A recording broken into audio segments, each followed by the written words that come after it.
നല്ല ചക്കര വാക്ക് പറഞ്ഞുകൊണ്ട് ക്യാഷ് കടം വാങ്ങിയിട്ട് അതിൻ്റെ അവധി എത്തുമ്പോൾ ഫോൺ സ്വിച്ച് ഓഫ് ആക്കി, അതുപോലെ കമ്മ്യൂണിക്കേഷൻ എല്ലാം ബ്ലോക്ക് ചെയ്ത് വെച്ച് കടം കൊടുത്ത വ്യക്തിയെ വല്ലാതെ ബുദ്ധിമുട്ടിക്കുക എന്ന് പറയുന്നത്. ഒരാൾക്ക് വാങ്ങിയ കടം തിരിച്ചു കൊടുക്കാൻ തൽക്കാലം പ്രയാസം നേരിട്ടേക്കാം. അങ്ങനെ അദ്ദേഹത്തിൻ്റെ ആ ഉദ്റും അദ്ദേഹത്തിൻ്റെ പ്രയാസവും നേരാണെങ്കിൽ കടം കൊടുത്ത വ്യക്തി തീർച്ചയായും അയാൾക്ക് അല്പം താമസം കൊടുക്കണം.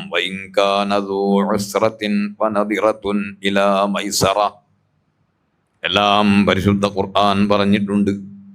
കടം വാങ്ങിയ വ്യക്തി ഞെരുക്കമുള്ള ആളാണെങ്കിൽ, തൽക്കാലം അവധിക്ക് കടം തിരിച്ചു കൊടുക്കാൻ കഴിയാത്ത വ്യക്തിയാണെങ്കിൽ ഫനദിറത്തുൻ ഇലാ മൈസറ, അദ്ദേഹത്തിന് അത് കൊടുക്കാൻ കഴിവുണ്ടാകുന്നത് വരെ നിങ്ങൾ അദ്ദേഹത്തിന് താമസം കൊടുക്കണം, സാവകാശം കൊടുക്കണം. അത് നിർബന്ധമാണെന്ന് അല്ലാഹു സുബ്ഹാനഹു വ തആല പറഞ്ഞു. പക്ഷേ അവിടെ ഒരു കാര്യമുണ്ട്. കടം വാങ്ങിയ ആള് ഉറങ്ങല്ലാരും, കടം വാങ്ങിയ ആള് അഡ്രസ് ഇല്ലാതെ മുങ്ങാൻ പാടില്ല. എന്താ ഇപ്പൊ സംഭവിക്കുക? എനിക്ക് തൽക്കാലം ഞാൻ കൃത്യമായി തരാൻ കരുതിയതായിരുന്നു, പക്ഷേ എനിക്ക് സാധിച്ചില്ല, നിങ്ങൾ കുറച്ച് ദിവസം കൂടി അവധി തരണം എന്ന് വ്യക്തമായി പറഞ്ഞാൽ എന്താ വരിക? ഒന്നും സംഭവിക്കാനില്ല. അങ്ങനെ പറയണം. ഒരുപാട് വിഷയങ്ങൾ ഇതുമായി ബന്ധപ്പെട്ട് നമ്മൾ മനസ്സിലാക്കേണ്ടതുണ്ട്. ചിലപ്പോൾ അബൂബക്കറെ ഒരു 10,000 രൂപ കടം വേണം, അങ്ങനെ അദ്ദേഹം കടം കൊടുത്തു, അവധി ഒന്നും പറഞ്ഞിട്ടില്ല, എന്നാൽ ആ കടം മുഅജ്ജലാണ്. കടം കൊടുത്ത വ്യക്തിക്ക് അത് എപ്പോഴും തിരിച്ചു ചോദിക്കാം. രാവിലെ കൊടുത്ത കടമാണെങ്കിൽ വൈകുന്നേരം വേണേൽ തിരിച്ചു ചോദിക്കാം.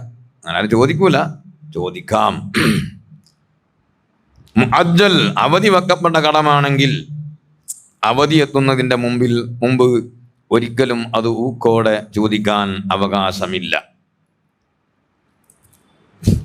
ഇല്ല അസർഫെ, നമ്മള് അന്ന് പറഞ്ഞ് സെപ്റ്റംബറിൽ തരൂന്നേനു, എന്തോ ഉണ്ടേണ്ടോ, ഉണ്ടെങ്കിൽ തന്നെ ആ ഉണ്ട്, കുഴപ്പമില്ല. അവധി വെച്ചുകൊണ്ട് വാങ്ങുകയും കൊടുക്കുകയും ചെയ്ത കടം അവധി എത്തുന്നതിൻ്റെ മുമ്പ് ചോദിക്കാൻ പാടില്ല.